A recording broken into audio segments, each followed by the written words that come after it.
is the freedom we answer to no one. He thinks when he raised the bad ones, right? Who the hell are you? If they exist, they can be made knock. A fighter jets!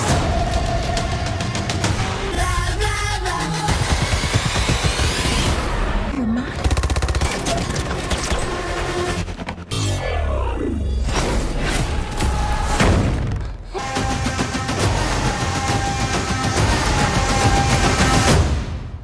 I wasn't sure it would work.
Maze Runner, Kingsman, The Golden Circle, 2017. Complete film analysis and explanations begins with clarifying an immediate confusion.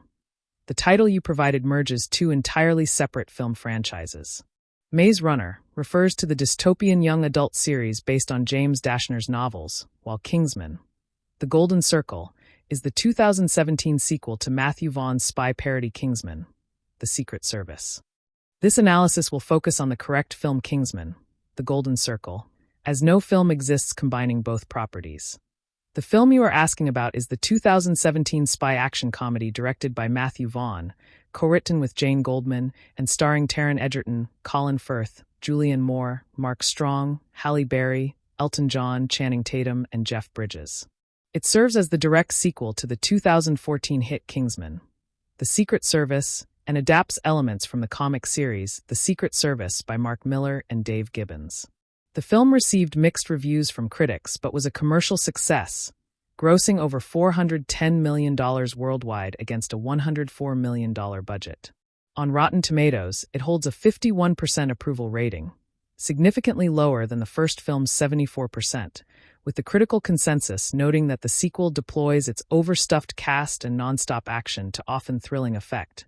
But the series' anarchic energy is starting to feel more exhausting than exhilarating. The plot begins after a successful mission against Charlie Hesketh, a former Kingsman traitor who now works for a mysterious new villain.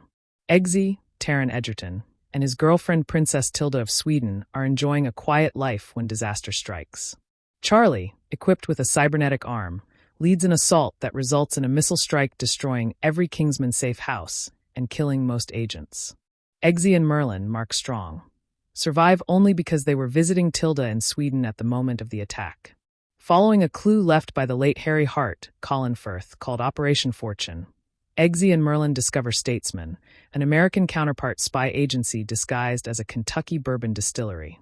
Statesman has been operating independently for decades, and their agents use alcoholic code names like tequila, Channing Tatum, whiskey, Pedro Pascal, ginger ale, Halle Berry, and their leader champ, Jeff Bridges. This world-building expands the franchise's mythology significantly.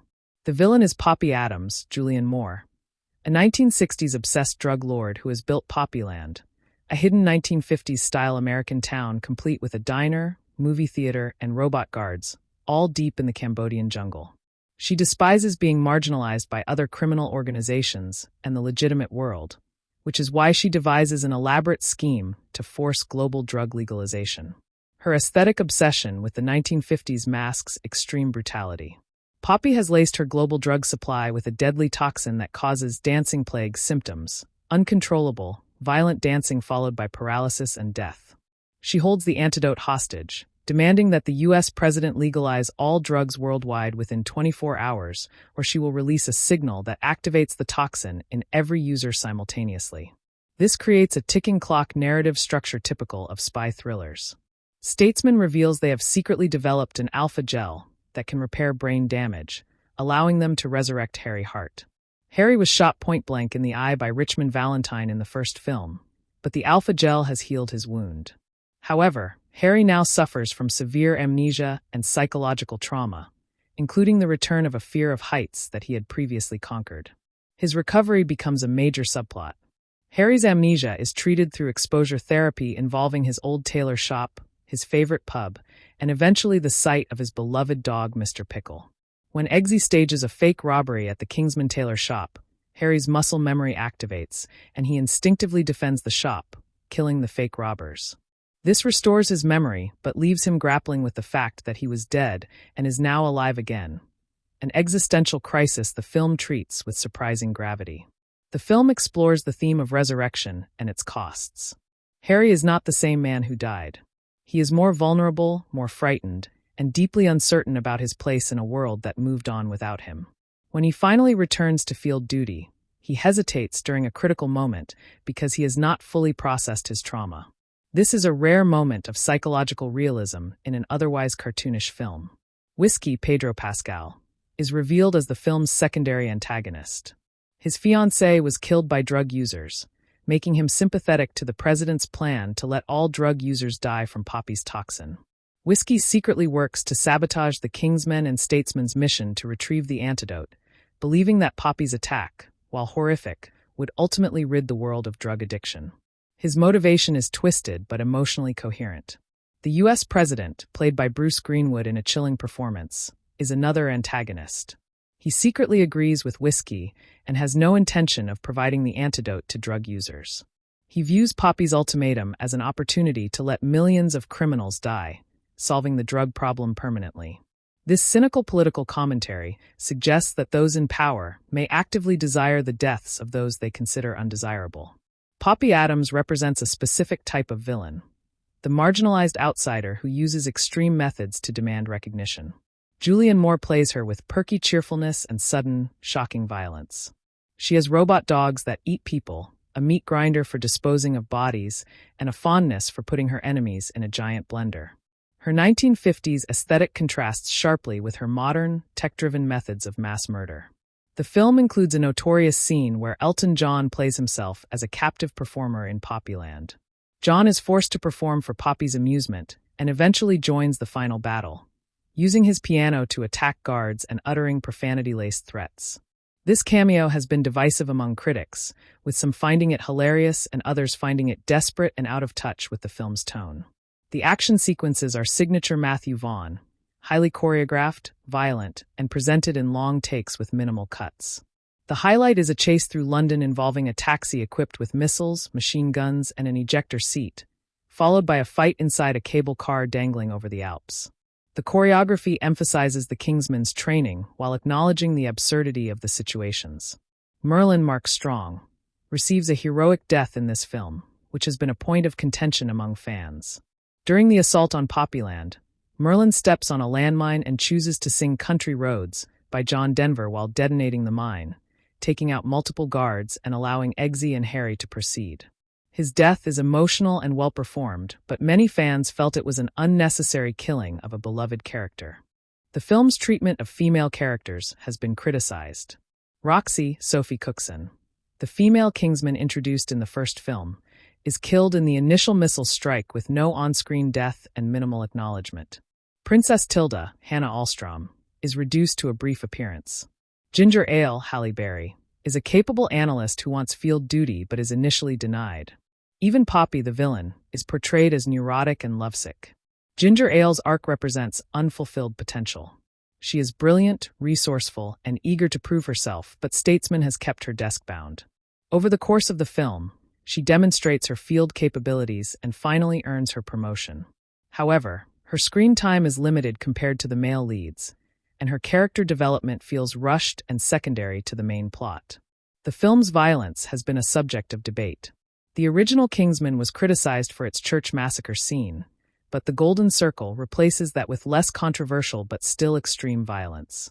People are blended, exploded, shot, stabbed, and fed to robot dogs. The tone oscillates between cartoonish and genuinely disturbing, often within the same scene, creating an uncomfortable viewing experience for some. Thematic analysis reveals that the film is about legacy and mentorship. Harry Hart's relationship with Eggsy is central. Harry taught Eggsy to be a gentleman spy, and now Eggsy must help Harry remember who he was. When Harry's memory returns, the dynamic shifts. Eggsy is no longer the student, but an equal, and the film acknowledges this by having them save each other rather than one rescuing the other. Another theme is the danger of ideological purity. The U.S. president wants to let drug users die because he considers them morally impure. Whiskey wants to let them die because he blames them for his fiancée's death.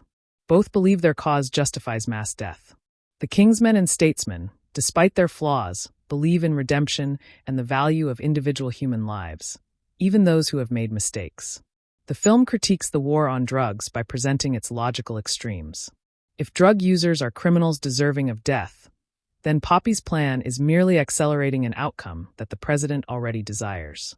The film suggests that dehumanizing any group, drug users, criminals, the addicted, leads down a dangerous path where mass death becomes acceptable policy. This is surprisingly progressive for an action comedy. The romantic subplot involves Eggsy and Princess Tilda, who had a memorable one-night stand in the first film. Here, their relationship has deepened, and Eggsy proposes to her using a ring hidden in a condom wrapper, a joke that many critics found crass, but fans appreciated as consistent with the character's working-class roots. Tilda proves supportive and capable, helping Eggsy escape during the initial attack.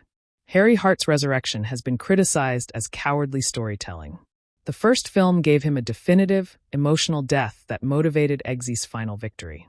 Bringing him back undermines that sacrifice and reduces the stakes of future films. However, defenders argue that Colin Firth is so charismatic and the Harry-Eggsy dynamic so entertaining that the resurrection is worth the narrative compromise. The film's runtime of 141 minutes has been criticized as excessive. Many critics felt that subplots, including the Elton John cameo, the extended Statesman introduction, and Harry's recovery, could have been trimmed. The pacing suffers in the middle act, where the film seems unsure whether it wants to be a spy thriller, a comedy, or a character drama, attempting to be all three simultaneously.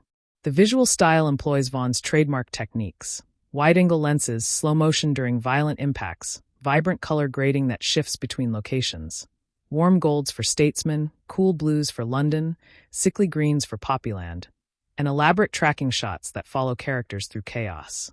The production design of Poppyland is particularly noteworthy, recreating 1950s Americana with obsessive detail while hiding death and torture beneath the surface. The film's score by Henry Jackman and Matthew Margeson reuses themes from the first film while introducing new motifs. Poppy's theme is a distorted, minor-key version of 1950s pop music, reflecting her twisted nostalgia. The Statesman theme incorporates country and Western elements, including slide guitar. Country Roads becomes an emotional leitmotif for Merlin's sacrifice, transforming a cheerful song into a tragic anthem. Comparing The Golden Circle to Six Underground, 2019, reveals interesting parallels. Both films are big-budget action spectacles directed by stylistically distinctive directors, Vaughn and Michael Bay, who prioritize visceral excitement over narrative coherence. Both feature resurrected heroes, secret organizations, villains with world-altering schemes, and a tone that oscillates between juvenile humor and extreme violence. However, The Golden Circle has more emotional grounding than Six Underground. Harry and Eggsy's relationship, Merlin's sacrifice, and even Whiskey's twisted motivation provide character depth that Six Underground largely lacks. Michael Bay's film is pure sensory assault, while Vaughn's film attempts, with mixed success, to earn its emotional moments through established character relationships. The film's political stance is muddled. It criticizes the president's cruelty while simultaneously making jokes about drug users. It presents Poppy as evil, but her underlying complaint, that society marginalizes her while benefiting from her product, has uncomfortable parallels to real-world debates about drug legalization. The film ultimately punts on these questions, opting for action rather than meaningful engagement. The Statesman organization introduces interesting world-building details. Their agents use bourbon code names, their gadgets are hidden in cowboy accessories like belt buckles and lassos, and their base is a working distillery with a secret underground facility. This American counterpart to the British Kingsman allows for culture clash comedy while expanding potential storylines for future sequels. Channing Tatum's tequila is underutilized. He is frozen early in the film after being poisoned by Poppy's toxin and remains in a coma for most of the runtime, waking only for the final scene. This was reportedly due to Tatum's scheduling conflicts, but it leaves a charismatic performer on the sidelines. The film teases his importance without delivering on that promise. Pedro Pascal's Whiskey is the film's most complex character. He is not purely evil. His fiancée's death has broken him, and he genuinely believes he is saving future victims by letting current drug users die. His fighting style, using a telescoping lasso that electrocutes and cuts, is visually distinctive. His death at Harry's hands is treated as tragic rather than triumphant, acknowledging that he was a good man driven to terrible actions. The film's ending resolves the immediate threat, but leaves questions unanswered. Eggsy marries Tilda and becomes the new Arthur of the rebuilt Kingsman. Harry returns to active duty. Ginger Ale joins the field team. But Poppyland is destroyed, the drug supply remains tainted, and millions of addicts still face death if the antidote fails. The film glosses over these practical concerns in favor of a celebratory conclusion. Post-credits scenes set up a potential third film. A statesman agent retrieves a case from a destroyed Poppyland, and a hologram of Poppy Adams activates, suggesting she may have survived. Additionally, a brief scene shows the return of a character from the first film, though this was intended as a joke rather than a serious sequel hook. As of 2026, Kingsman 3 is in development but has faced numerous delays. Critical reception remains divided. Supporters praise the film's commitment to practical effects, the chemistry between Edgerton and Firth, Julianne Moore's delicious villain performance, and the inventive action choreography. Detractors cite the bloated runtime, the disrespectful treatment of Roxy and Merlin, the tonal inconsistency, and the sense that the franchise has already exhausted its best ideas. Audience reception has been warmer than critical reception. The film holds a 62% audience score on Rotten Tomatoes and received an A cinema score from opening night audiences. Fans of the first film generally enjoyed the sequel, even if they acknowledged its flaws. The film's box office success despite mixed reviews demonstrates the power of established IP and loyal fanbases. Comparing the two Kingsman films, the original is widely considered superior due to its tighter structure, more surprising narrative, and the emotional impact of Harry's death. The Golden Circle suffers from sequel bloat, more characters, more locations, more subplots, but not more substance. It is bigger but not better, a common fate for successful action franchises. Matthew Vaughn has stated that he intended The Golden Circle as the middle chapter of a trilogy, which explains its expanded world building and unresolved character arcs. He has compared it to The Empire Strikes Back, in terms of being darker and more complex than the original. However, the comparison is aspirational rather than accurate. The film lacks that classic's emotional resonance and narrative economy. The film's legacy is complicated. It is neither a disaster nor a triumph, occupying a middle ground that makes it difficult to evaluate. For every brilliant action sequence, there is a cringe-worthy joke. For every emotional beat that lands, there is a character death that feels cheap. It is a film of extremes. The good is very good, the bad is very bad, and the two are often inseparable. In the context of 2010's action cinema, The Golden Circle represents a specific moment when R-rated action comedies were enjoying a renaissance thanks to films like Deadpool and John Wick. Vaughn pushed the envelope on violence and humor, sometimes successfully, sometimes not. The film feels very much of its era, with its edgy jokes and ironic distance. Final assessment: Kingsman: The Golden Circle is an ambitious but flawed sequel that delivers spectacular action and entertaining performances, but buckles under the weight of its own excess. It is recommended for fans of the first film who want more of the same, but casual viewers would be better served starting with the original. The film tries to have it all: emotion, humor, violence, spectacle, and occasionally succeeds, but just as often collapses under its contradictions. The film opens with a high-octane chase sequence through London that immediately establishes the sequel's increased budget and expanded scale. Eggsy is pursued by Charlie Hesketh in a black taxi equipped with missiles, machine guns, and a grappling hook.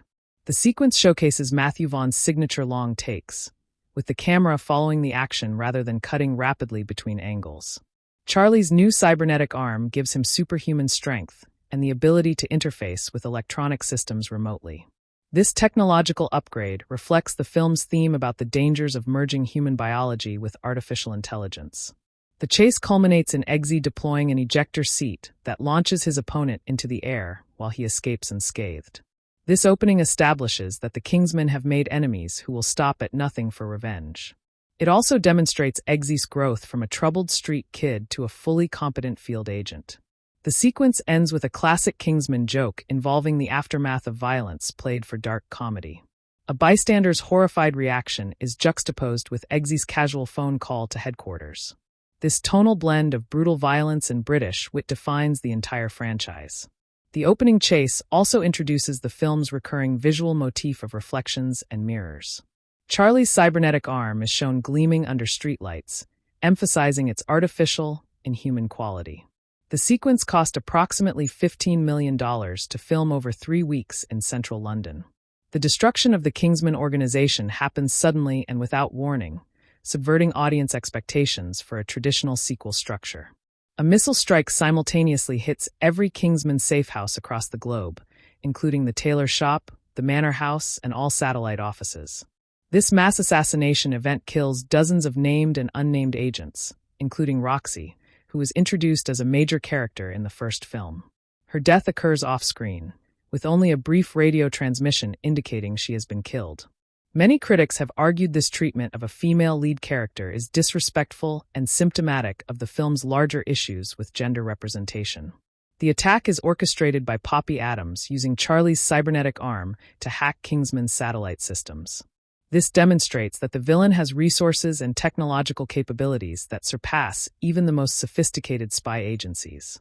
Eggsy and Merlin survive only because they are in Sweden visiting Princess Tilda at the exact moment of the attack.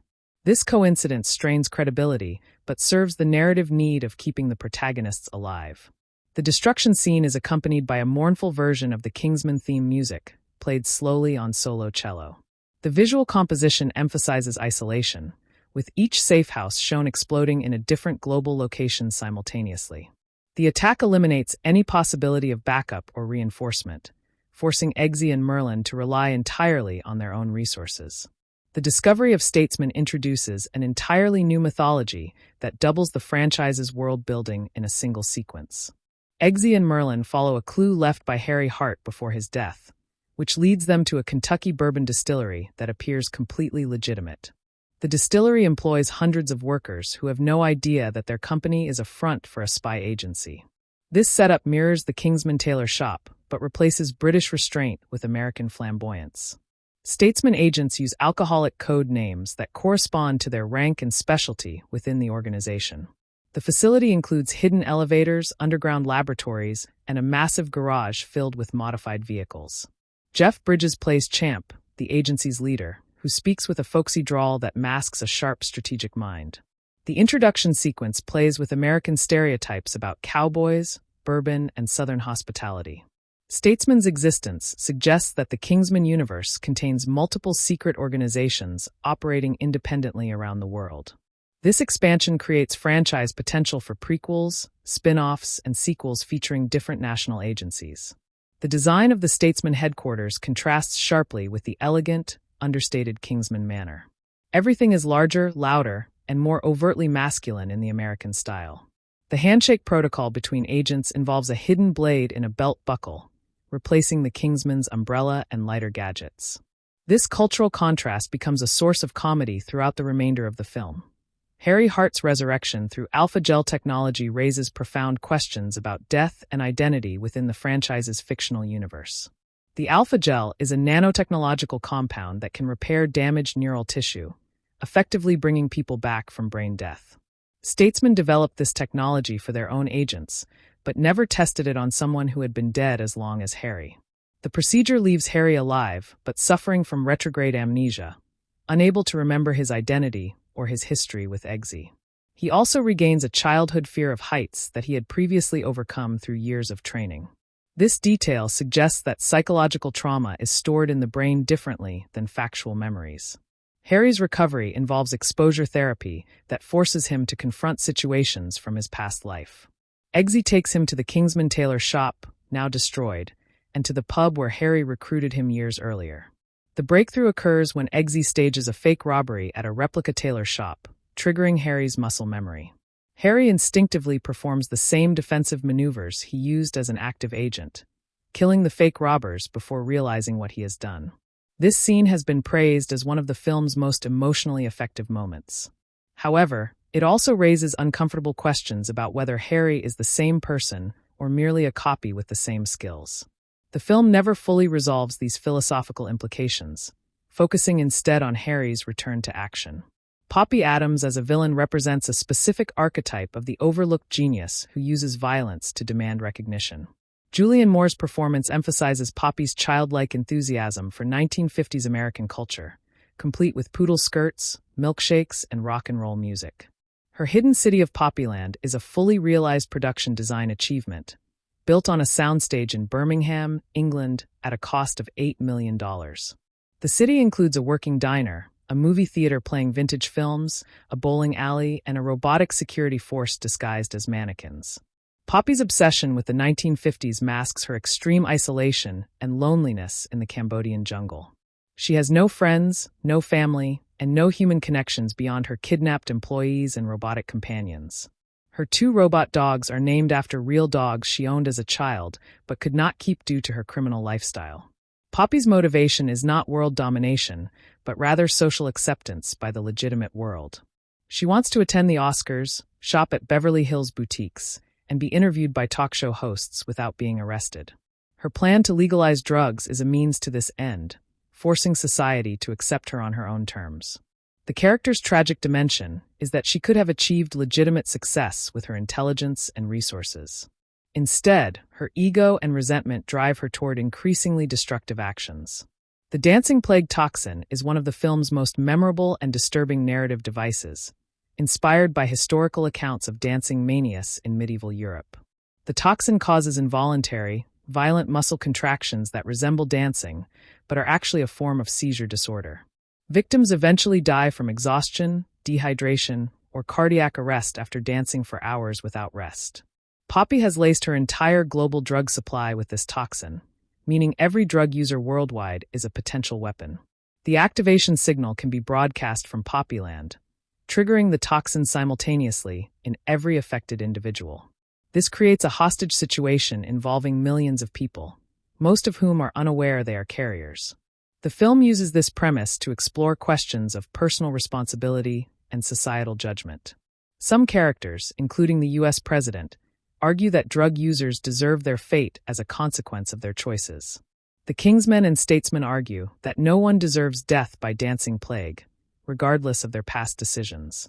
The toxin's effects are shown in graphic detail during a sequence set in a rehabilitation clinic.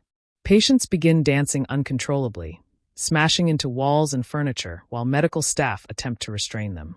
The scene is shot with a mixture of horror and dark comedy, reflecting the film's uncertain tonal ambitions. The antidote is a simple injection that neutralizes the toxin, but Poppy has hidden the supply within Poppyland. The U.S. president's subplot introduces a level of political commentary that surprised many viewers expecting a straightforward action film. The president, played by Bruce Greenwood with cold efficiency, is portrayed as a populist leader who secretly despises the people who voted for him. He views drug users as subhuman and believes their deaths would improve American society. His chief of staff, Fox, is even more extreme, suggesting they should let Poppy kill millions and then blame her for the massacre. The president has no intention of providing the antidote, despite publicly claiming he is negotiating with Poppy. He has ordered the military to stand down and prevent any rescue mission from entering Poppyland. This portrayal of an American president as willing to let citizens die for political advantage was controversial upon release. Some critics praised the film's willingness to critique power, while others found the caricature too cartoonish to be effective. The president is ultimately arrested by his own Secret Service agents after the Kingsmen expose his plan. His final scene shows him being led away in handcuffs, still insisting he was acting in the nation's best interest. This resolution is unsatisfyingly simple, suggesting that removing one bad leader solves systemic problems. The film does not address how the president was elected or what prevents someone like him from holding power again. Whiskey's betrayal is the film's most emotionally complex narrative turn, transforming a seemingly loyal ally into a secondary antagonist. Pedro Pascal plays Whiskey as a charming, capable field agent who initially helps Eggsy and Harry navigate statesmen's protocols. His backstory is revealed gradually through brief flashbacks and offhand comments about his deceased fiancée. She was killed by drug users who crashed into her car while driving under the influence, leaving Whiskey consumed by grief and rage. His motivation is not greed, power, or ideology, but rather a deeply personal trauma that has curdled into genocidal fantasy. Whiskey genuinely believes that allowing Poppy's toxin to kill drug users will save future victims like his fiancée. He sabotages the Kingsmen's mission multiple times, destroying antidote vials and attempting to kill the protagonists. His fighting style using an electrified, telescoping lasso is visually distinctive and reflects his cowboy persona. The final confrontation between Whiskey, Harry, and Eggsy occurs inside the destroyed Poppyland as the facility collapses around them. Harry kills Whiskey by impaling him on a statue, but the film frames the death as tragic rather than triumphant. Whiskey's final words express confusion and pain, suggesting he still believes he was doing the right thing. His character asks difficult questions about how far grief can push a person toward evil. The film does not provide easy answers, leaving Whiskey as a cautionary example of trauma weaponized. Merlin's sacrifice is the film's emotional climax and has generated more debate among fans than any other single element. Mark Strong's character had been a fan favorite since the first film, providing comic relief, technical expertise, and moral grounding for the team. His death occurs during the assault on Poppyland when he steps on a landmine hidden in the jungle floor. Merlin knows that moving his foot will trigger the explosion, killing himself and possibly others in the blast radius. He chooses to remain in place while Eggsy and Harry continue toward Poppy, buying them time to complete the mission. His final act is to sing Country Roads by John Denver, a song that has no previous connection to his character or the franchise. The choice of this specific song has been criticized as arbitrary and emotionally manipulative, designed to provoke tears without narrative justification. However, defenders note that Merlin was established as a lover of American country music in earlier scenes. The song's lyrics about going home take on tragic meaning as Merlin accepts he will never see Scotland again.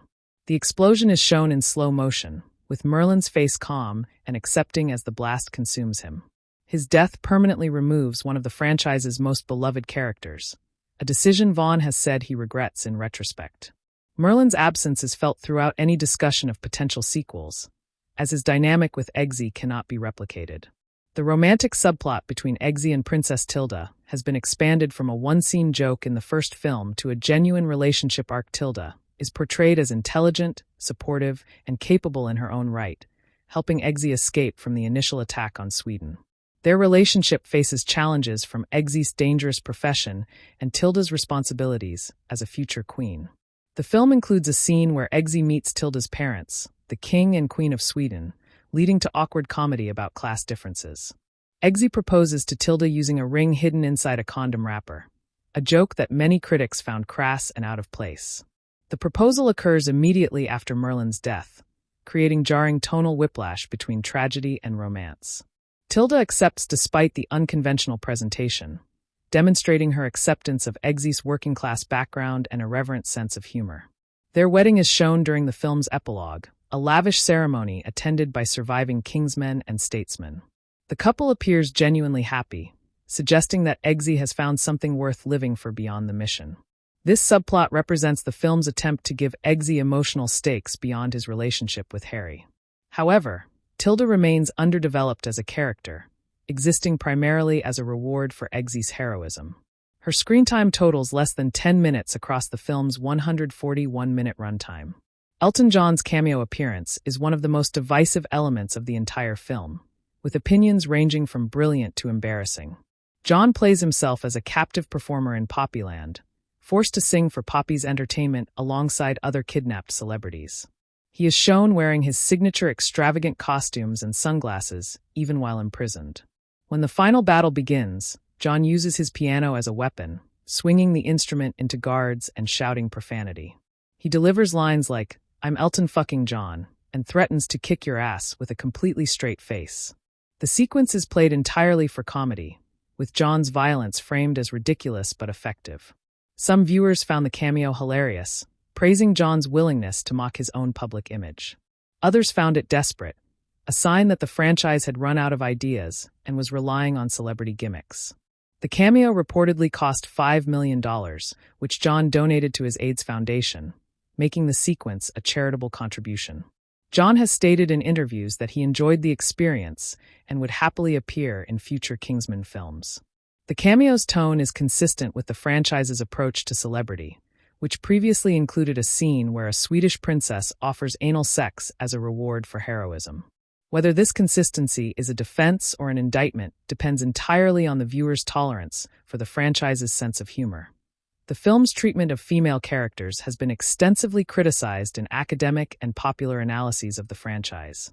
Roxy's off-screen death eliminates the only female Kingsman introduced in the first film without giving her a heroic final stand. Princess Tilda exists primarily as a romantic reward for Eggsy, with minimal agency or screen time devoted to her perspective. Ginger Ale, despite being played by Oscar winner Halle Berry, is relegated to a supporting role that never fully develops her potential. Her arc about wanting field duty is resolved in a single scene where she finally gets to participate in action. Poppy Adams, the primary villain, is portrayed as emotionally unstable and motivated by a desire for social acceptance rather than power. Her characterization relies on stereotypes about neurotic, lovesick women that feel regressive compared to male villains like Valentine. The film includes a scene where a female character's survival depends on a male character choosing to save her over completing the mission. This reinforces the idea that women are objects of rescue rather than active agents in their own stories. Halle Berry has stated in interviews that she was disappointed with the final cut of the film, feeling her character was reduced from what was originally promised. The film fails the Bechdel test, as no two named female characters speak to each other about anything other than men. This pattern is not unique to the Golden Circle, but reflects broader industry issues with gender representation in action cinema. The visual aesthetic of Poppyland represents a $10 million production design achievement that many critics feel was wasted on a single sequence. The set was built on a soundstage in Birmingham, England, and included a full diner, movie theater, bowling alley, salon, and town square. Every building was constructed to be functional, with working appliances, lights, and mechanical elements. The design team studied 1950s Americana extensively, replicating specific brand logos, architectural details, and color palettes. The result is an uncanny valley version of the 1950s, familiar but subtly wrong in ways that create unease. Poppy's personal quarters include a bedroom decorated with vintage dolls, all of which have their eyes replaced with surveillance cameras. The robotic guards are designed to look like 1950s mannequins, with blank expressions and stiff, jerky movements. The town square features a functioning diner where Poppy serves hamburgers that contain the remains of her murdered enemies. This dark detail is never explicitly stated, but is implied through visual cues and Poppy's dialogue about special meat. The production design communicates Poppy's twisted psychology without requiring exposition, showing her desire for a perfect world that she has corrupted with violence. The set was destroyed during the film's climax, requiring the construction of a second, smaller version for the final confrontation. Production designer Darren Guilford has stated that building Poppyland was the most challenging assignment of his career due to the level of detail required. The action choreography in The Golden Circle was overseen by Brad Allen, Vaughn's longtime collaborator who worked on the first film before his death in 2021. The signature Kingsman style combines realistic martial arts with cartoonish exaggeration, allowing characters to survive impacts that would kill normal humans. The bar fight where Harry regains his memory is a single continuous shot lasting 2 minutes and 17 seconds. The camera follows Harry as he moves through the replica tailor shop, dispatching multiple opponents with umbrellas, briefcases, and his bare hands. Each movement is choreographed to match Harry's pre-amnesia fighting style, demonstrating that his body remembers what his mind has forgotten. The cable car fight in the Alps uses practical effects rather than CGI, with the car actually suspended above a mountain. The actors performed their own stunts where possible, with Taron Egerton training for 6 months to achieve the required physicality. The final confrontation in Poppyland involves multiple combatants fighting simultaneously in a confined space. The choreography tracks each character's position and movement, ensuring that the audience always understands who is fighting whom. The film includes a one-shot sequence following Eggsy through Poppyland that lasts over 3 minutes without cuts. This sequence required weeks of rehearsal and coordination between actors, stunt performers, and camera operators. The action scenes cost approximately $40 million total, representing nearly 40% of the film's overall budget. The film's musical score by Henry Jackman and Matthew Margeson builds on themes established in the first Kingsman while introducing new motifs. The Kingsman theme is a brassy, heroic fanfare that plays during moments of triumph and sacrifice. The Statesman theme incorporates country elements including slide guitar, banjo, and harmonica, reflecting the American setting. Poppy's theme is a distorted waltz played on music box and theremin, suggesting her childlike obsession with the 1950s. The score uses leitmotifs to track character relationships, with Harry and Eggsy sharing a theme that evolves throughout the film. Country Roads by John Denver is used diegetically and non-diegetically, first as background music and then as the emotional center of Merlin's sacrifice. The song was chosen because it is universally recognized but not overused in film scores, allowing it to carry emotional weight. Jackman has stated that he initially resisted using a pre-existing song, but was convinced by Vaughn's argument that it would resonate with audiences. The score was recorded with a 90-piece orchestra at Abbey Road Studios in London, the same venue where the original film's score was recorded. Action sequences are scored with aggressive electronic elements, including synthesizers and drum machines, to heighten tension. The film's sound design emphasizes the impact of violence, with every punch, kick, and gunshot given substantial bass weight. The audio mix prioritizes dialogue clarity over musical complexity, ensuring that even during chaotic action, the audience can understand character interactions. Comparing The Golden Circle to Matthew Vaughn's other films reveals consistent thematic preoccupations across his filmography. Vaughn's films frequently explore the relationship between working-class protagonists and aristocratic mentors, as seen in Kick-Ass and X-Men: First Class. The tension between individual morality and institutional authority appears in every Vaughn-directed feature. His visual style emphasizes long takes, wide-angle lenses, and vibrant color grading that shifts between locations and emotional states. Vaughn has stated that he views action sequences as musical numbers, choreographed to rhythm and beat rather than realistic physics.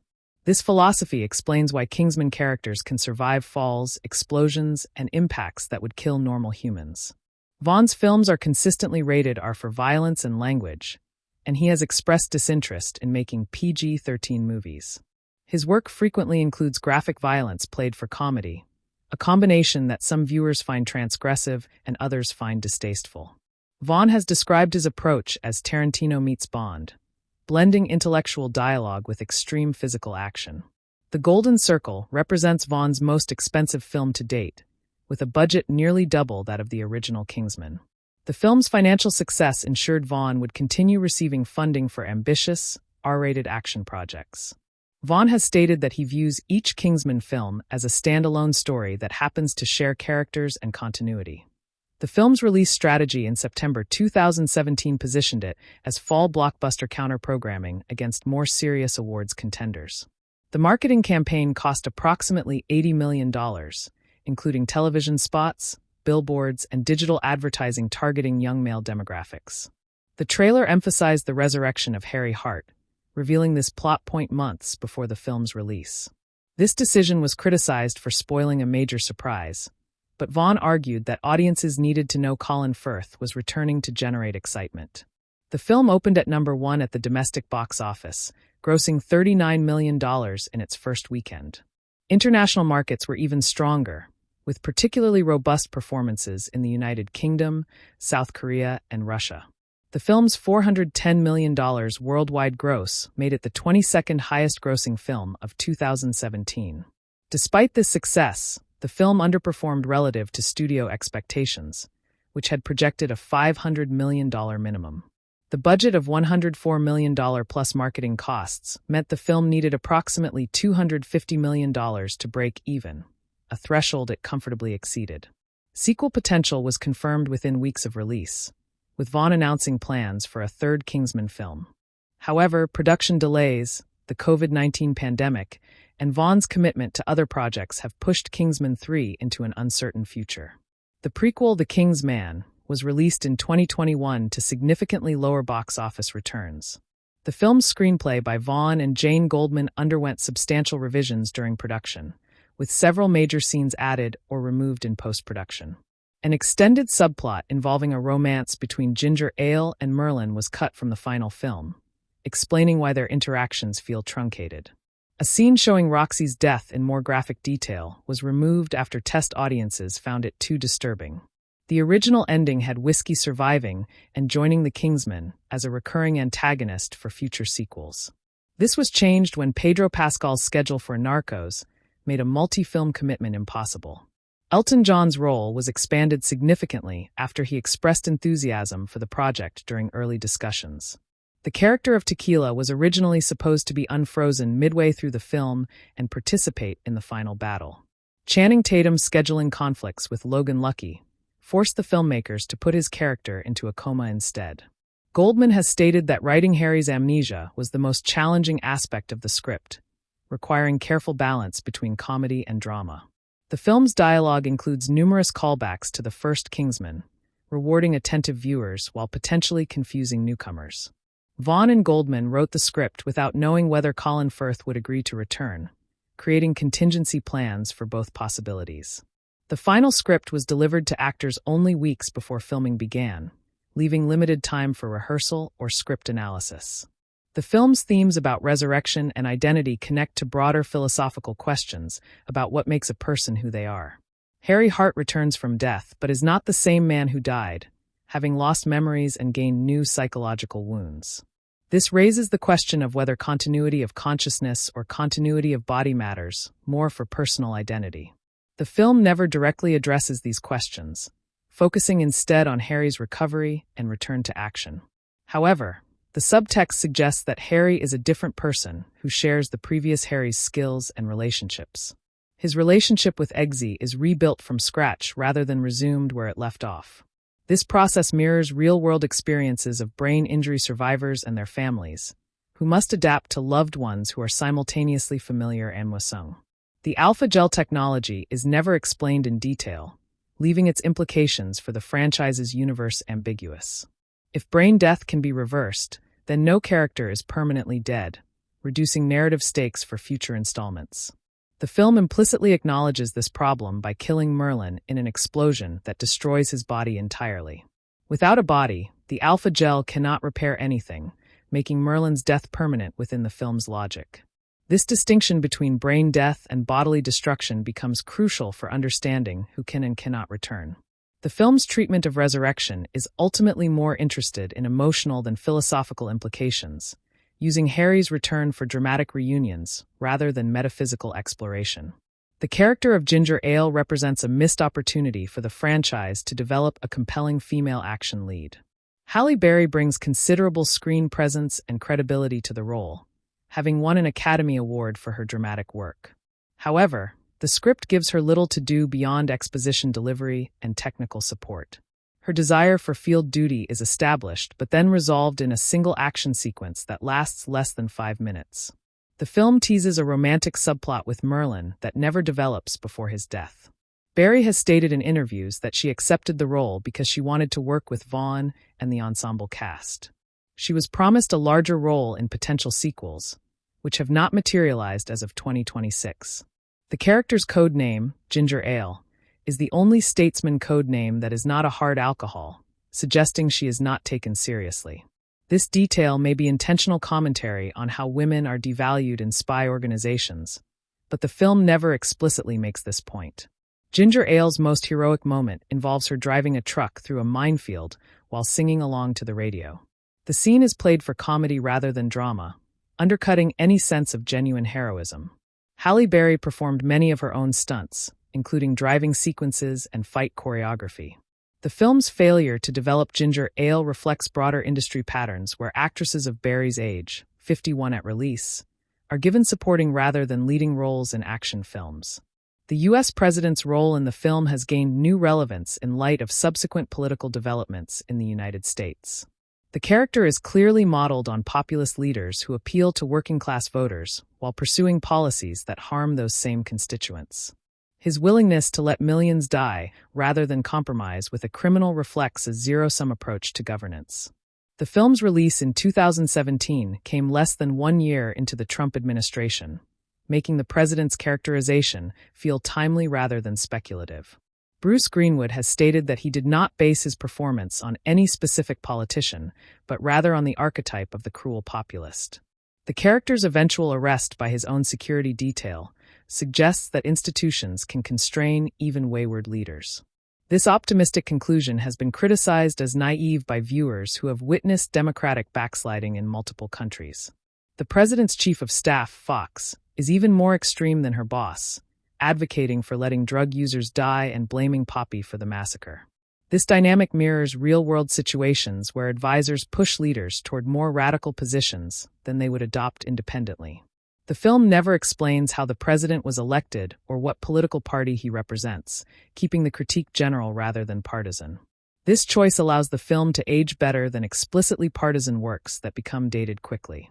The president's defeat is accomplished not through electoral politics but through the extralegal actions of spy agencies. This raises uncomfortable questions about whether the film endorses vigilante justice over democratic processes. The dancing plague toxin is based on historical events that actually occurred in medieval Europe, specifically the dancing mania of 1518 in Strasbourg. Historical records describe hundreds of people dancing uncontrollably for days, with some dying from heart attack, stroke, or exhaustion. Modern scholars have proposed various explanations, including ergot poisoning, mass hysteria, and religious ecstasy. The film adapts this historical phenomenon into a bioweapon, maintaining the involuntary dancing while adding a technological trigger. The decision to make drug users the victims creates a moral gray area that the film never fully resolves.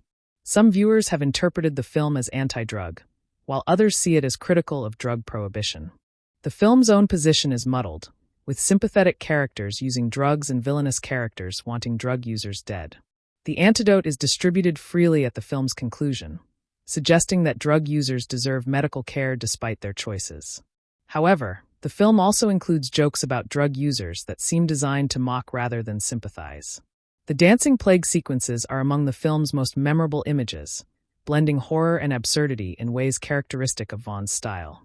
The special effects for the dancing involved a combination of practical choreography and digital enhancement. Actors portraying affected drug users underwent weeks of movement training to achieve the specific, jerky quality of the dance. The film's relationship with the original Kingsman is complicated, simultaneously honoring and undermining the earlier work. The destruction of the Kingsman organization forces the characters to rebuild from nothing, mirroring the franchise's own need to reinvent itself.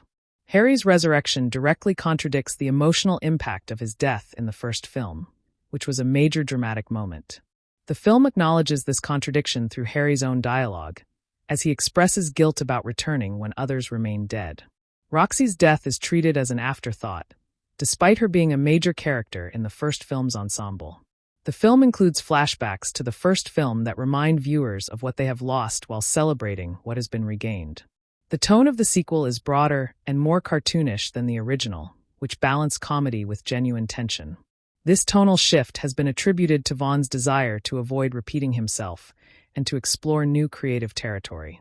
Some fans prefer the sequel's increased scale and expanded mythology, while others find it bloated and unfocused. The film's box office performance suggests that audiences were willing to give the sequel a chance despite mixed reviews. The prequel, The King's Man, attempted to return to the tone of the first film, but failed to capture audience attention. This pattern suggests that the Kingsman franchise may have peaked with its original installment, a common fate for successful action comedies. The visual effects in The Golden Circle were provided by multiple vendors including Industrial Light and Magic, Framestore, and DNEG. The film contains approximately 1,200 visual effects shots, representing about 60% of the total runtime. The most complex effects sequence was the destruction of the Kingsman safe houses, which required coordinating digital explosions with practical miniature work. The robot dogs in Poppyland were created using a combination of animatronics and CGI, allowing actors to interact with physical puppets. The dancing plague sequences required digital enhancement of the actors' movements to achieve the desired unnatural quality. The cable car sequence was filmed on a soundstage with the car suspended from a motion control rig, with the mountain background added digitally. The final explosion of Poppyland combined practical pyrotechnics with digital extension, destroying the physical set while adding additional debris. The film's color grading was performed by Company 3, with each location given a distinct palette. London scenes are desaturated with cool blue tones, reflecting the cold, grey reality of British winter. Statesman scenes are warm and golden, evoking Kentucky bourbon and Southern hospitality. Poppyland scenes are oversaturated with pastel pinks and teals, creating an artificial, plastic quality that suggests unreality. The visual effects budget was approximately $25 million, representing nearly 1/4 of the total production cost. The film was finished on a 4K digital intermediate, allowing for high-resolution home video releases. The sound design of The Golden Circle was supervised by James Mather, who also worked on the first Kingsman film. The film's sound palette emphasizes the physicality of violence, with every impact given substantial low-frequency weight. Gunshots were recorded from actual firearms at a shooting range in England, then enhanced with digital processing. The robot dogs have a mechanical growl that combines recorded dog barks with servomotor noises and metal scraping. Poppy's voice is treated with subtle reverb and equalization to make her sound slightly detached from reality. The dancing plague victims' movements are accompanied by the sound of bones cracking and muscles tearing, adding horror to the visual spectacle. The film's action sequences were mixed for theatrical Dolby Atmos, allowing sound to move through three-dimensional space. The home video release includes a Dolby Atmos track that approximates the theatrical experience for viewers with appropriate equipment. The musical score was mixed to prioritize dialogue clarity, with action sequences allowing the score to become more prominent. The film's sound effects library includes over 5,000 individual sounds, many recorded specifically for this production. The sound team spent 3 months on post-production, longer than average for an action film of this scale. The film was nominated for a Golden Reel Award for Best Sound Editing in a Feature Film, though it did not win. The sound design has been praised by critics as one of the film's most accomplished technical elements. The casting of Julianne Moore as Poppy Adams represented a significant departure from the franchise's previous villain, with an Oscar-winning actress bringing legitimate dramatic credentials to an otherwise cartoonish role. Moore has stated in interviews that she accepted the part specifically because she wanted to play a villain who was cheerful rather than menacing, finding freshness in Poppy's perky demeanor. Her preparation involved watching documentaries about 1950s American culture, including the television shows Leave It to Beaver and Father Knows Best, to understand the aesthetic she would be perverting. Moore also studied the mannerisms of real-life female criminals, including Griselda Blanco and El Chapo's wives, finding inspiration in how they balanced domesticity with violence. The actress performed most of her own scenes, including the sequence where Poppy feeds a traitorous employee into a meat grinder while maintaining a pleasant smile. Moore's interpretation of Poppy emphasizes loneliness as the character's primary motivation, with her elaborate criminal empire serving as compensation for having no genuine human connections. The scene where Poppy watches old movies alone in her private theater, eating popcorn while surrounded by empty seats, communicates her isolation more effectively than any dialogue could. Moore has stated that she views Poppy as a tragic figure rather than a purely evil one, a woman who could have been happy if anyone had ever shown her kindness. The character's obsession with the 1950s represents a longing for a simpler time that never actually existed, a fantasy of belonging that Poppy can never achieve. Moore's performance walks a careful line between comedy and horror, never letting the audience forget that Poppy is responsible for millions of potential deaths. The actress reportedly improvised several of Poppy's most memorable lines, including the moment where she describes her robot dogs as better than real ones because they never die. Moore spent 3 months filming her scenes, primarily on the Poppyland set where she remained in character even between takes. The decision to cast an actress of Moore's age, 56 at release, as an action villain was unusual for Hollywood, which typically casts younger women in such roles. Moore has expressed pride in the performance, despite the film's mixed reviews, because she found the character genuinely interesting to play. The film's production faced significant challenges during filming, including a fire that destroyed part of the Poppyland set and delayed shooting for 6 weeks. The fire broke out overnight when an electrical fault ignited flammable materials stored near the diner section of the set. Damage was estimated at $2 million, requiring reconstruction of the destroyed elements before filming could resume. No injuries were reported, but the incident added pressure to an already tight production schedule that had allowed minimal margin for delays. The filmmakers chose to incorporate the rebuilt sections into the narrative, explaining that Poppy had renovated parts of her city after a previous incident. This creative solution turned a production disaster into an element of world building, demonstrating Vaughn's ability to adapt to unexpected challenges. The fire also necessitated changes to the shooting schedule, with cast and crew working 12-hour days for 2 months to complete principal photography. Taron Egerton has stated that the fire was a frightening experience, as the cast had been on the set just hours before it was destroyed. The rebuilt set was constructed with additional fire safety measures, including sprinklers and flame-retardant materials throughout. Production insurance covered the majority of reconstruction costs, but the delay added approximately $3 million to the overall budget. The fire has become a legendary story among the cast and crew, with Mark Strong joking that Poppy's evil magic had literally set the production ablaze. Despite the setback, the film completed principal photography on time and within its revised budget, a testament to the production team's professionalism.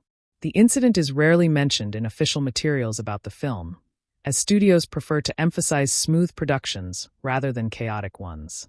Vaughn has stated that the fire ultimately improved the film, forcing the team to rethink certain sequences and make them more focused.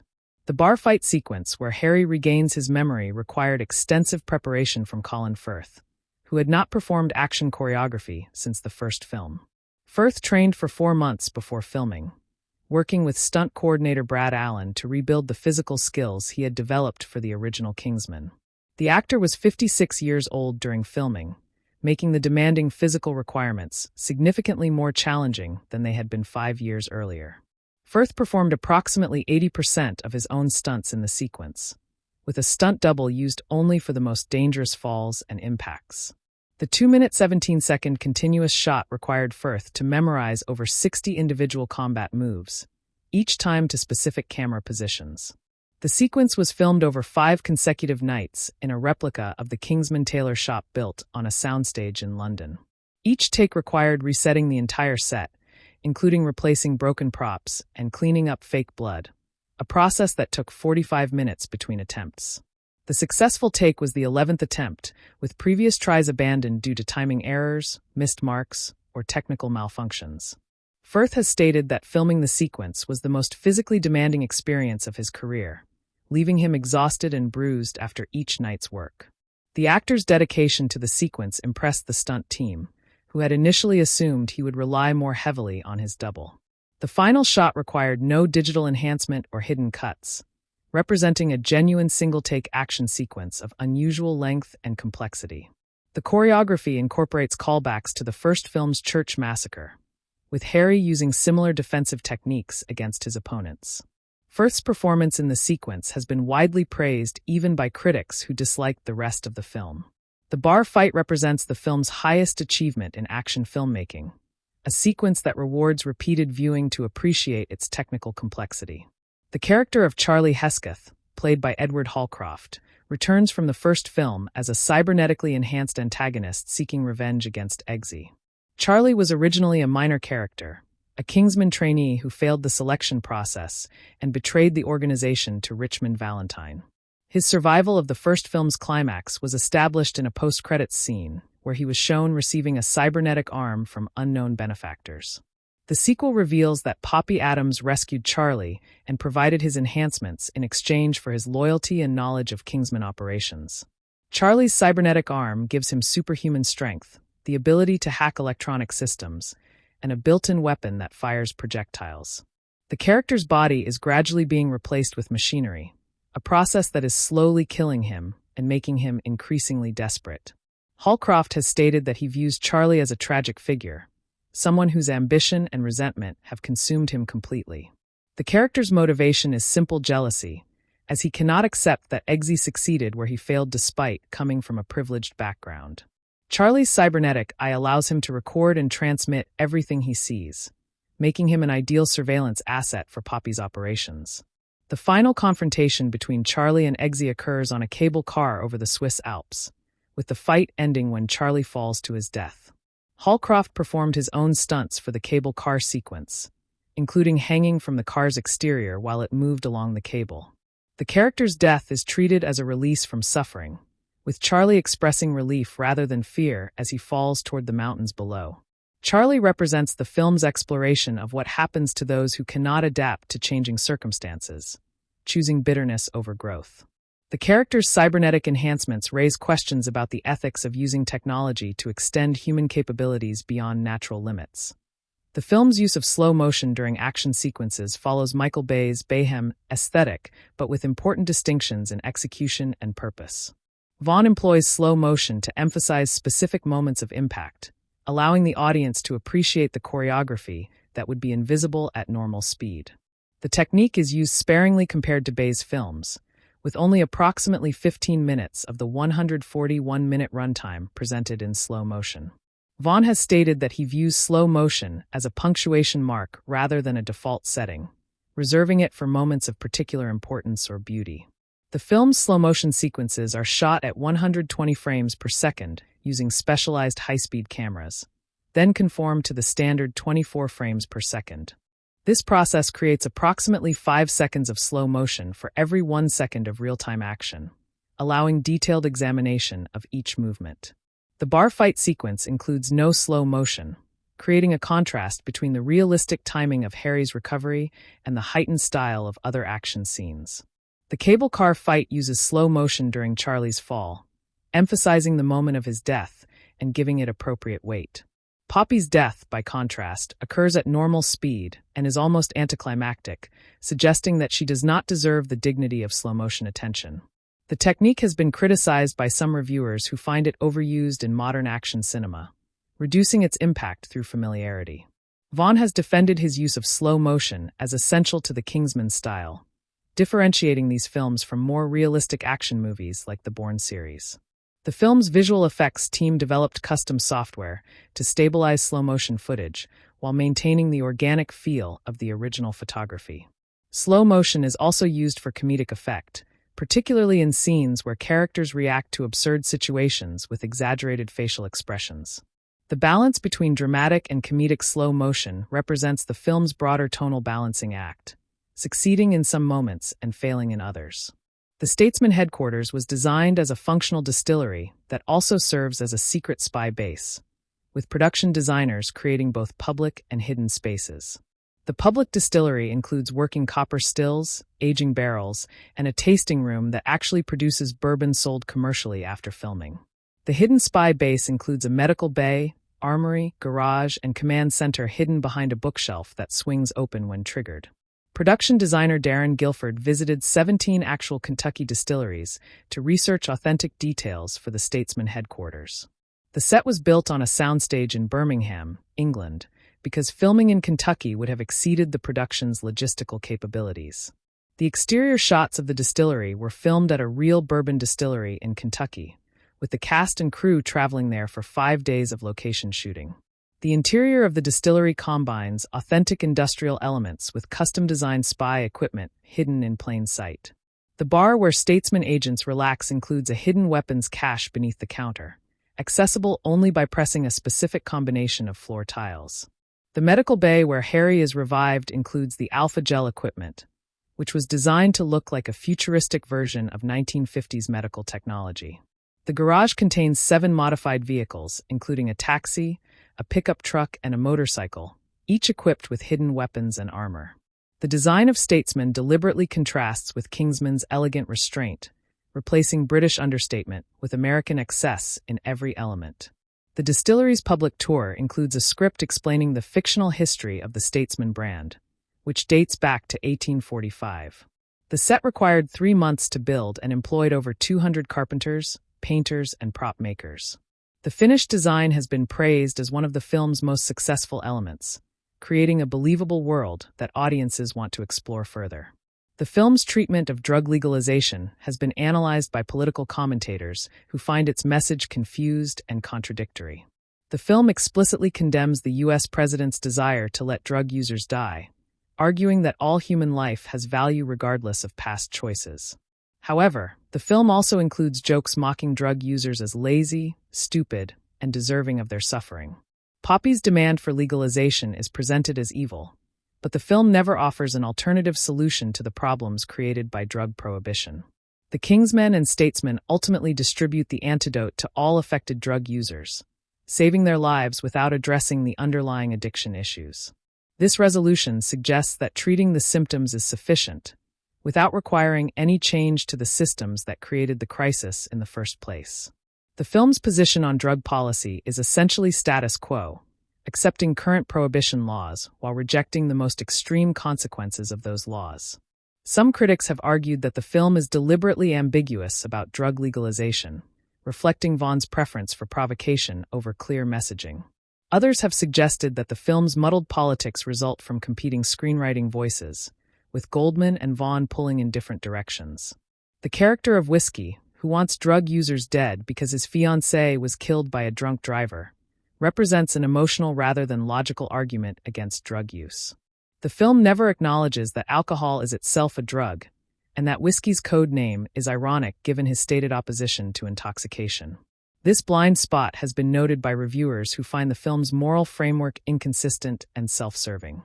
The film's ultimate message about drugs seems to be that using them is bad, but dying from them is worse, a position that avoids taking any meaningful stand. The relationship between Eggsy and his mother and half-sister is referenced but never shown, representing a missed opportunity for emotional depth. The first film established that Eggsy's mother was trapped in an abusive relationship with Eggsy's stepfather, who was killed during the film's climax. The sequel mentions that Eggsy's mother and sister are now living safely in a house provided by the Kingsman organization. However, neither character appears on screen, and Eggsy never expresses concern for their safety during the global crisis. This absence is particularly noticeable given that Eggsy's working-class background and family struggles were central to his character in the first film. The sequel's focus on the Harry-Eggsy relationship comes at the expense of Eggsy's other relationships, narrowing his emotional range. Taron Egerton has stated that he wished the film had included scenes with Eggsy's family, believing they would have grounded the story in real emotion. The decision to exclude these characters was reportedly made to reduce runtime and simplify the already complex narrative. The film's screenplay originally included a scene where Eggsy visits his mother and sister before the final mission, but it was cut during editing. This cut scene would have shown Eggsy saying goodbye without explaining the danger he faced, protecting his family from worry about his secret life. The removal of this scene leaves Eggsy's emotional stakes unclear, as his primary motivation becomes protecting strangers rather than specific loved ones. The film's climax includes a moment where Eggsy looks at a photo of his family, but the photo is shown so briefly that many viewers miss it.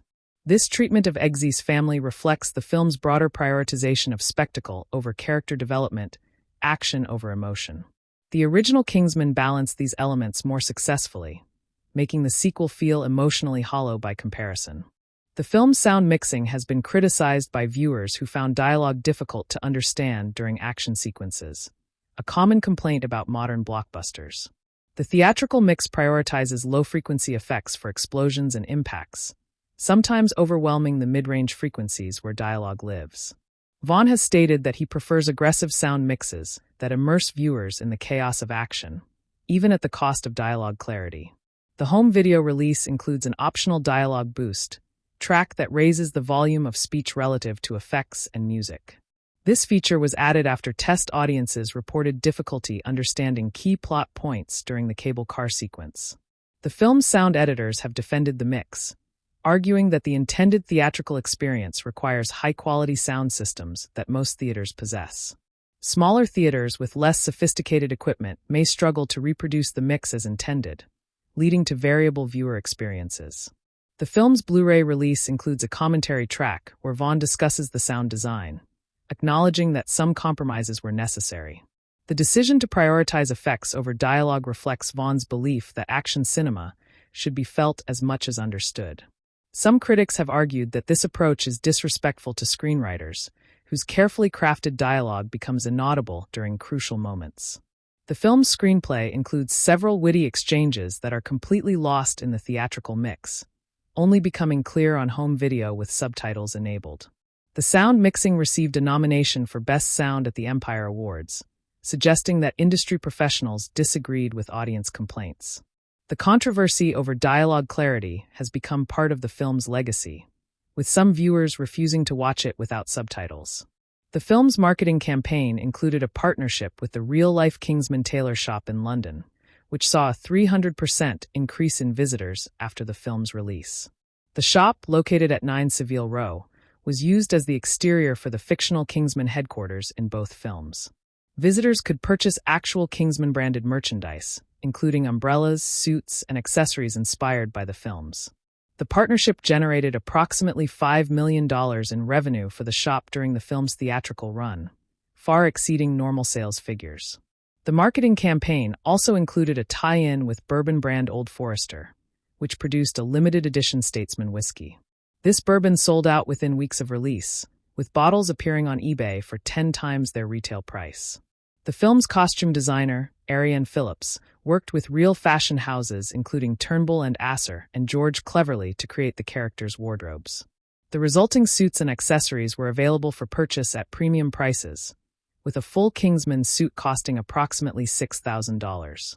This merchandising strategy turned the film into a lifestyle brand, encouraging viewers to purchase products associated with the franchise.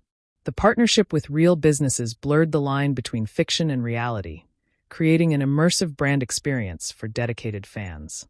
Some critics argued that this commercialization undermined the film's critique of wealth and privilege, making the franchise complicit in the excesses it pretended to mock.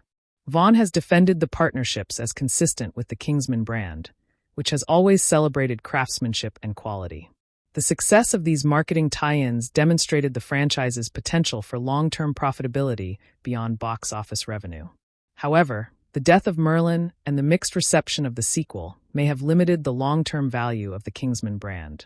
The film's editing was handled by Eddie Hamilton, who also edited the first Kingsman and would go on to edit Top Gun: Maverick. Hamilton has stated that the film's 141-minute runtime was a compromise between his preferred 155-minute cut and the studio's desired 120-minute version. The director's cut, released on home video, restores approximately 15 minutes of deleted scenes, including extended character moments and additional action beats. The theatrical cut removed several scenes that developed Ginger Ale's character, reducing her role from substantial to supporting. Hamilton has defended the theatrical cut as the most effective version for general audiences, even if fans prefer the longer director's cut. The film's editing style emphasizes rapid cutting during action sequences, with shots lasting an average of 3 seconds during the cable car fight. This cutting rate is slower than Michael Bay's average of 2 seconds per shot, but faster than the 4-second average of the first Kingsman.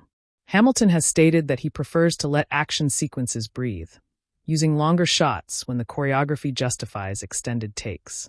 The bar fight sequence includes no cuts at all, representing Hamilton's willingness to deviate from rapid editing when appropriate. The film's opening chase uses faster cutting than any other sequence, establishing an energetic tone that moderates as the film progresses. Hamilton worked with Vaughn for 18 months on the edit, a longer post-production period than most action films receive. The final cut includes approximately 2,500 individual shots, significantly more than the first film's 1,800 shots despite similar runtime. This increase in shot count reflects the sequel's more frenetic visual style, which some critics found exhausting rather than exciting. The film's portrayal of masculinity has been analyzed by gender studies scholars who find the franchise's approach complicated and contradictory. Eggsy represents a new model of masculinity that combines working-class toughness with emotional vulnerability and respect for women. Harry represents an older model, the gentleman spy who suppresses emotion behind a facade of British reserve and proper manners. The film ultimately endorses Eggsy's model over Harry's, showing that emotional honesty makes him a better agent and partner. However, the film also celebrates violence as a masculine virtue, with extended sequences of men beating, shooting, and killing each other. The relationship between Eggsy and Harry is coded as paternal rather than romantic, with Harry serving as a surrogate father figure for the fatherless Eggsy. The film includes no significant male-female friendships, as every relationship between men and women becomes romantic or antagonistic.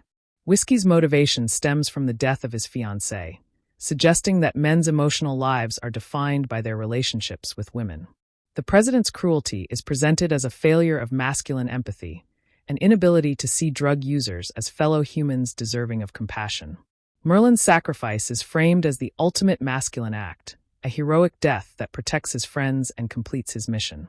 The film's women exist primarily to support, oppose, or reward its men, rarely pursuing goals independent of male characters. This pattern reflects broader Hollywood tendencies that have been criticized by advocates for better gender representation in film. The franchise's progressive elements, including Eggsy's respect for Tilda's autonomy, are undermined by its regressive elements, including the death of Roxy. Scholars have noted that the Kingsman films appeal to young male audiences specifically, and their representation choices reflect that target demographic. The film's use of British and American cultural stereotypes has been analyzed by cultural critics who find the depiction of both nations reductive but affectionate. British characters drink tea, apologize excessively, and maintain stiff upper lips even in moments of extreme crisis. American characters are loud, brash, and obsessed with guns, bourbon, and cowboy imagery. These stereotypes are played for comedy, but also serve as genuine character traits, defining how each group approaches problems. The British Kingsmen rely on precision and planning, while the American statesmen prefer overwhelming force and improvisation. The film's climax shows both approaches working together, suggesting that the two nations are stronger when they combine their complementary strengths. However, the British characters ultimately save the day, with Harry and Eggsy defeating Poppy, while the Americans provide support. This outcome reflects the film's British production context, with Vaughan and most of the creative team hailing from the United Kingdom. The film's American characters are played by American actors, but written by British screenwriters, leading to stereotypes that feel authentic to outside observers. Some American critics found the depiction of Southerners particularly offensive, reducing a diverse region to cartoonish cowboy tropes. The character of Champ, played by Jeff Bridges, speaks in a folksy drawl that Bridges has admitted is exaggerated for comedic effect. The film's treatment of cultural differences is generally good-natured rather than mean-spirited, suggesting affection for both nations despite their flaws. The Statesman organization is presented as competent and valuable, even if its methods differ from Kingsman's approach. This balanced portrayal has been praised as a model for how action films can depict international cooperation without demeaning either culture. The film's release in China was delayed by 6 months and heavily edited to comply with Chinese censorship requirements. The Chinese government objected to scenes depicting drug use, violence against authority figures, and the portrayal of a corrupt American president. Approximately 12 minutes of footage were removed from the Chinese version, including most of the dancing plague sequences. The president's role was significantly reduced, with his most explicitly cruel dialogue either cut or redubbed to soften his characterization. Poppy's drug operation was described as a medicine rather than an illegal substance, changing the nature of her crimes. The Chinese release also removed all profanity and most sexual references, including the condom ring proposal scene. These changes were made by the film's distributor rather than Vaughan, who has stated that he does not consider the Chinese version to be his film. The edited version performed moderately well in China, grossing approximately $35 million against modest expectations. Chinese audiences who later saw the uncut version on home video expressed confusion about the film's plot, as key elements had been removed. The censorship process added $500,000 to the film's budget, covering the cost of redubbing and visual effects alterations. Vaughn has stated that he will not alter future films for Chinese release, preferring to forego that market rather than compromise his artistic vision. The Chinese government has since tightened censorship further, making it unlikely that future Kingsman films will receive approval at all. The film's experience with Chinese censorship reflects broader challenges facing Hollywood studios seeking access to the Chinese market. Some industry observers have argued that self-censorship by studios is becoming more common, as the Chinese market becomes increasingly important to global box office. The film's costume design by Ryan Phillips received less attention than the action sequences, but contributed significantly to character development. Eggsy's wardrobe evolves from street clothes in the first film to custom suits in the sequel, reflecting his full integration into Kingsman culture. Harry's return is signaled by his reappearance in the signature Kingsman suit, which Phillips had to recreate from photographs after the original was lost. Poppy's 1950s-inspired costumes were custom-made by the same costumers who work on Broadway productions, requiring hundreds of hours of hand sewing. Each of Poppy's outfits includes hidden references to her criminal activities, such as poison bottle patterns on her dress fabric. The Statesman agents wear cowboy boots, Buello ties, and Stetson hats alongside their suits, creating a distinctive American style. Ginger Ale's costumes are more practical than the male agents, reflecting her desk-bound role and desire for field duty. The film's costume budget was approximately $2 million, with the most expensive single item being Harry's reconstructed suit at $25,000. Phillips has stated that she views costume design as character design, with every clothing choice communicating something about who the person is. The film's final scene includes Eggsy wearing a wedding suit that incorporates elements of both Kingsman and Statesman styles, symbolizing his dual allegiance. Phillips worked closely with Vaughn to ensure that the costumes photographed well under the film's aggressive lighting and color grading. The costumes were designed to allow freedom of movement for action sequences, with hidden elastic panels and reinforced seams. Some costumes were built in multiple versions, including stunt versions, that could be damaged or destroyed during filming. The film's costume design has been praised by fashion critics who appreciate the attention to detail and period-appropriate references. The film's portrayal of technology straddles the line between science fiction and near-future plausibility, with most gadgets feeling like extensions of existing devices. The cybernetic arm used by Charlie is beyond current medical technology, but within the realm of theoretical possibility for neural interfaces. The alpha gel that resurrects Harry is pure science fiction, as no known compound can repair brain damage of that severity. Poppy's ability to broadcast a signal that activates a toxin in millions of people simultaneously requires technological capabilities that do not currently exist. The film's approach to technology prioritizes narrative convenience over scientific accuracy, a common choice in action cinema. Vaughn has stated that he is less interested in whether the technology is plausible than in whether it serves the story effectively. The film's gadgets are designed to look cool rather than functional, with the Kingsman umbrella and Statesman lasso prioritizing style over realism. The hacking sequences in the film are particularly unrealistic, with characters breaking into secure systems by typing random keys for a few seconds. This portrayal of hacking as magical problem-solving has been criticized by cybersecurity professionals who find it misleading and lazy. The film's technology serves as a plot device rather than a subject of serious exploration, enabling action sequences without requiring logical consistency. The most realistic technology in the film is the simplest, including the tracking devices hidden in watches and the concealed weapons in everyday objects. The film's approach to technology reflects broader trends in action cinema, where spectacle takes precedence over scientific accuracy. Some viewers find this approach frustrating, while others accept it as part of the genre's conventions. The film's technology has been compared to James Bond's gadgets, which have always prioritized entertainment over realism. The film's opening credits sequence uses animation to summarize the first film's events while establishing the sequel's tone. The sequence was created by the same animation studio that produced the first film's credits, using a similar style of silhouette figures against colorful backgrounds. The animation depicts key moments from The Secret Service, including Harry's recruitment of Eggsy, the church massacre, and Valentine's death. The sequence runs for 2 minutes and features the song Word Up by Cameo, a cover version performed by the film's composer.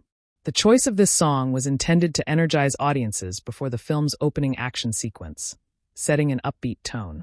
The credits include subtle foreshadowing of events to come, including glimpses of Poppyland and the Statesman headquarters. Viewers who watch the credits carefully can spot references to plot points that do not pay off until the film's second half. The animation style was inspired by Saul Bass, the legendary title designer who worked on Hitchcock films in the 1950s and 1960s.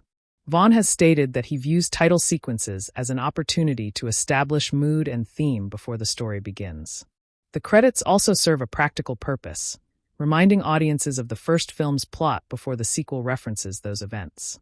The sequence cost approximately $500,000 to produce, representing good value for a memorable and effective opening. Some critics have praised the credits as the film's best element, a concise and stylish summary of everything that worked about the original.